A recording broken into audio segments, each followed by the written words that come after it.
आणि ह्या व्यवसायाकडे बघण्याचा दृष्टिकोनच बदलला आणि मग मध्यंतरी काही घटनाही घडल्या तशा आणि ह्या व्यवसायाकडे आपल्याकडचे चांगले लोक ह्या व्यवसायाला मुली घालत नव्हते. मला पण खूप मोठा विरोध झाला होता माझ्या गावाचा सगळ्यांचा.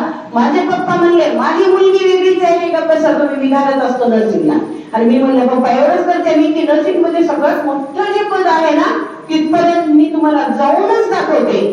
जरी डॉक्टर झाले नसले तरी मी नक्कीच. आणि मध्ये थोडं सांगायचं राहिलं की डॉक्टरच्या बरोबर ना माझ्या मैत्रिणी जेवायला गेल्या तरी मी एकटीच राऊंड मध्ये फिरायची डॉक्टर सोबत. त्यांचं क्लिनिकल प्रेझेंटेशन ऐकायची. आजार काय आहे, कसे तपासतात, डायग्नोस कसं करतात, तपासण्या काय केल्या, तपासण्याचे रिपोर्ट काय आले, नॉर्मल याच्यात फरक काय, गोळ्या कोणत्या दिल्या. ह्याच बळावर मी जेव्हा या गावात आले तेव्हा माझी तुम्ही सगळ्यांनी प्रॅक्टिस बघितलेली आहे. आणि त्या सेवेला सुरुवात मी एक नर्स म्हणून केलेलीच नव्हती. सेवाभाव समर्पणाचा भाव तर होताच, डेडिकेशन होतच, चांगली असिस्टमेंट होतीच, पण ज्ञान म्हणजे नॉलेज, स्किल आणि ऍटिट्यूड असं एक ट्रँगल असतं आमच्यामध्ये. त्याची सांगड घालण्याचा आम्ही प्रयत्न केले.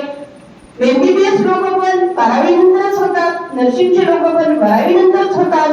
पण अवलंबून आहे की कोण किती त्या अभ्यासात झोकून देतं आणि जेवढा अभ्यास करत. आजही मी बेचैन असते.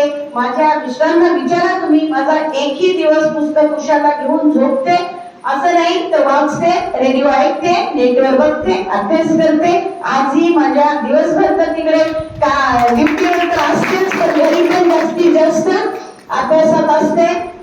सरांची माफी मागते की मी त्यांची खूप चांगली गृहिणी म्हणून कधी जास्त सेवा केली नाही, कारण मला जास्त ते जमलंच नाही. आणि सरांनी मी इथे येऊन उभी राहिले, मी खूप धन्य आहे. नवरी होऊन येते जर तिला गेलं पप्पाला म्हणले होते काय पप्पा किती खेळत गेलं. त्या दिवशी माझ्या वडिलांनी मला 2 तास फायरिंग केली होती. असा मुलगा तुला शोधलाय की जो आयुष्यभर सहन करेल. म्हणजे सगळं तर अजून क्रेडिट. आज अजून 8 दिवसांनीच आमच्या सासूबाईची पुण्यतिथी आहे, एक 10-12 दिवसांनी.